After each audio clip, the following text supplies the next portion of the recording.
ጥቃት ከፈጸማቸው ምላሹም የማያዳግም ይሆናል ስትል ኢራን ለአሜሪካና ለእስራኤል ጠንካራ ማስጠንቀቂያ እንደሰጠች ተሰማ።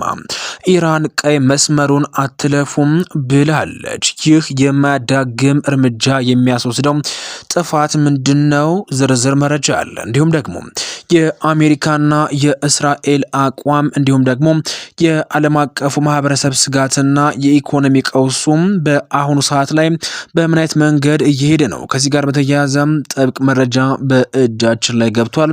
አብራችሁን ስትቆዩም የምታዳምጡት ይሆናል። በቀጠለው በመካከለኛው ምስራቅ ጦርነት የኢራን ወታደራዊ ደህንነት አዛዥ እንደተገደለም ተሰምቷል። ዝርዝር መረጃ አለን። ኢራንና አሜሪካ በአሁኑ ሰዓት ላይ የ45 ቀናት ተኩስ አቁም ስምምነት ላይ ለመድረስ የተደራደሩ እንደሚገኙ ሾልኮ የወጣው መረጃ መላክቷል። ዝርዝር መረጃ አለ። እንዲሁም ከሀገር ውስጥም አንድ ጥብቅ መረጃ ዘመተናል። በቀጠለው በመካከለኛው ጦርነት ምክንያትም ጠፍቶ የነበረው ነዳጅ በአሁኑ ሰዓት ላይ ኢትዮጵያ ሊገባ መቃረቡም ታውቋል። ነዳጁ ጅቡቲ እንደደረሰም ተረጋግጧል። ከዚህ ጋር በተያያዘም ዝርዝር መረጃ አለን። እነዚህንና ሌሎች መደመጥ ያለባቸው መረጃዎችን ሰዓታችን ጠብቀን ይዘን ተገኝተናል። በመሆኑም አብራችሁ እንድቆዩ በአክብሮት እየጋበዝናቸው በቅድሚያም ወደ ዝርዝር መረጃዎቻችን እንሸጋግራለን። በመካከለኛው ምስራቅ በቀጠለው በአሜሪካና በእስራኤል ጥምረት ከኢራን ጋር የተጀመረው ጦርነት አዳሩን አዲስ መረጃም አሰምቷል። የኢራን ወታደራዊ ደህንነት አዛዥ እንደተገደለም ተሰምቷል። ከተመናመነው የኢራን ቁልፍ ባለስልጣናት መካከል አንዱ የሆኑት የእስላም አብዮት ዘብ የደህንነት አዛዥ ማጂድ ሐሚድ መገደላቸውም ታውቋል። አብዮት ዘቡ በመግለጫው የደህንነት አዛዡ ዛሬ ጠዋት መገደላቸውን ገልጾ እስራኤልና አሜሪካ ማጂድ ሐሚድን ኢላማ በማድረግም ከሷል። ኢራን አብዛኛውን ጊዜ ከፍተኛ ባለስልጣኖቿን ግድያ ስታረጋግጥ የነበረው እስራኤልና አሜሪካ ግድያዎቹን መፈጸማቸው ከገለጹ በኋላ የነበረ ቢሆንም አሁን ግን የአብዮት ዘብ አዛዥ ግድያ ቀድማ አሳውቃለች። እስራኤል ደህንነት አዛዥ ግድያ ኃላፊነትን የወሰደች ሲሆን የእስራኤል መከላከያ ኃይልን ባሰራጨው መልእክትም ግድያውን ለኢራን አብዮት ዘብ ሌላ ከባድ ኪሳራም ብሎታል። ማጂድ ሐሚድ ባለፈው ዓመት ሰኔ ወር ላይ በተካሄደው የኢራንና የእስራኤል 12 ቀናት ጦርነት ወቅትም የተገደሉት መሐመድ ካዚሚን ተክተው ሲሰሩ የነበሩ አዛዥ ናቸው።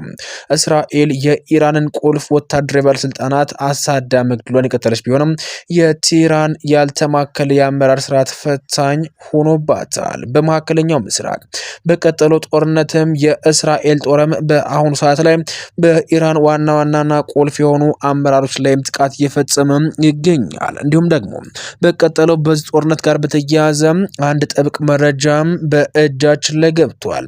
ጥቃት ከተፈጸመ ምላሹ የማያዳግም ይሆናል ስትልም ኢራን ለአሜሪካና ለእስራኤል ጠንካራ ማስጠንቀቂያ ሰጣለች። በመካከለኛው ምስራቅ የተከሰተ ያለው ውጥረት ከአንድ ደረጃ ወደ ቀጣዩ ምዕራፍ እየተሸጋገረ ይገኛል።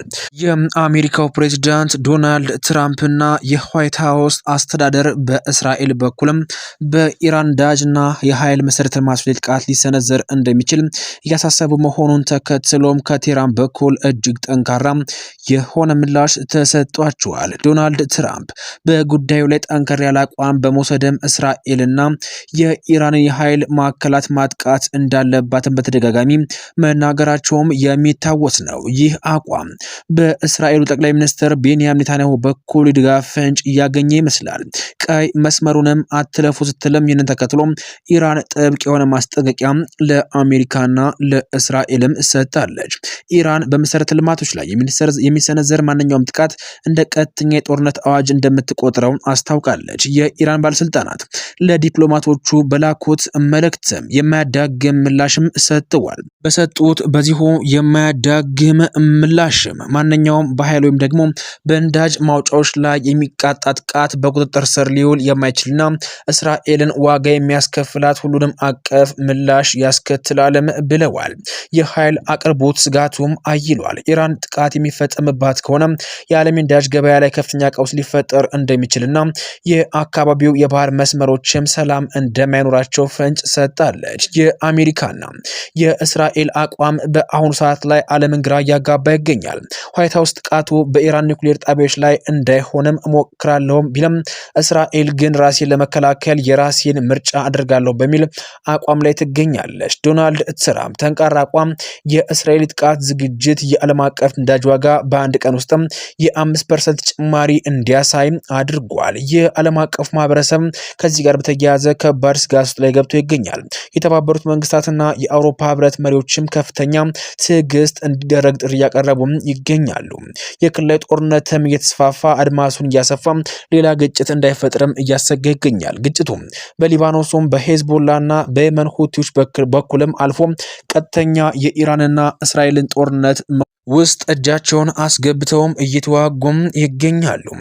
የኢኮኖሚ ቀውስም ይህ ጦርነት እንዳስከተለ ቀጥሏል። የሆርሙዝ ወሽመጥ ቢዘጋ የዓለም የነዳጅ አቅርቦት ተቋርጦ የዋጋ ግሽበት ሊከሰት ይችላል የሚል እምነት እንዳለም ታውቋል። ዓለም አሁን ያለችበት ሁኔታ በቀጭን ገመድ ላይ የመራመድ ያክል አደገኛ ሆኗል። የእስራኤል ቀጣይ እርምጃና የኢራን የጠበቀው ምላሽ የመካከለኛው ምስራቅ ብቻ ሳይሆን የዓለም የፖለቲካና የኢኮኖሚ አቅጣጫ ሊቀይር ይችላል ተብሎም ተፈርቷል። በተከታዩ መረጃችን አሜሪካና ኢራን የ45 ቀናት ተኩስ አቁም ስምምነት ላይ ለመድረስ እየተደራደሩ ይገኛሉ። የአሜሪካና ኢራን ተደራዳሪዎችን በሁለቱ ሀገራት መካከል የተቀሰቀሰው ጦርነት ለ45 ቀናት የሚያቆም ስምምነት ላይ ለመድረስ ከፍተኛ ጥረት ያደረጉ ይገኛሉ።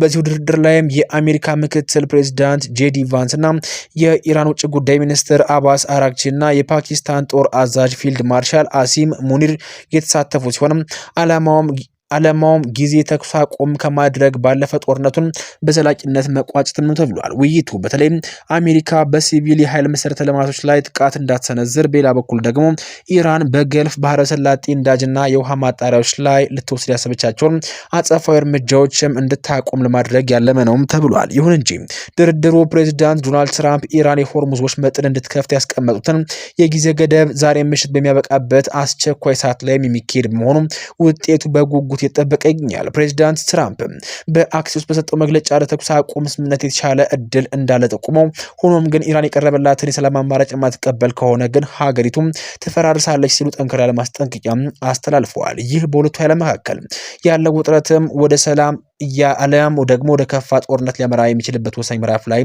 መድረሱንም ያሳያል። በተከታዩ መረጃችን በመካከለኛው ምስራቅ የተከሰቱ ጦርነት በዓለም የነዳጅ ገበያ ላይ ታላቅ ተጽዕኖ መፍጠሩም ይታወሳል። ከዚህ ጋር በተያያዘ ሀገራችን ኢትዮጵያ የዚህ ገፈት ቀማሽ መሆኗ ይታወቃል። በአሁኑ ሰዓት ግን አንድ ሰበር መረጃ በእጃችን ላይ ገብቷል። ነዳጁ ጅቡቲ እንደደረሰም ተረጋግጧል። በጅቡቲ 3 ነዳጅ ጫኝ መርከቦች መድረሳቸውም ተነግሯል። አይኤምኤፍ ግን የምስራቅ አፍሪካ ሀገራት በባህረ ሰላጤ ውጥረት ምክንያት ለችግር ተጋልጠው እንደሚቀጠሉም አስጠንቅቋል። በጅቡቲ ወደብ 3 ግዙፍ የነዳጅ ጫኝ መርከቦች መድረሳቸው የተሰማ ሲሆን ይህም በኢትዮጵያ ለተከሰተው የነዳጅ እጥረት መጠነኛ እፎይታ ሊሰጥ እንደሚችልም ተስፋ ተጥሎበታል። ከመጋቢት 19 እስከ 23 ባሉት ጊዜያት ውስጥም በጅቡቲ የደረሱት እነዚህ መርከቦችም በአጠቃላይ 143,000 ሜትሪክ ቶን ወይም ደግሞ 143 ሚሊዮን ሊትር የሚመዝን ናፍጣና የጀት ነዳጅ የጫኑ መሆናቸውም ታውቋል። ውድ አድማጭ ተመልካቾቻችን በቀጣይ በተረጋገጠ እንዲሁም ደግሞ መደመጥም ጭምር ባለበት መረጃ እስክንገናኝ ድረስ ለአሁኑ በዚህ አበቃን። ሰናይ ጊዜን ተመኛል።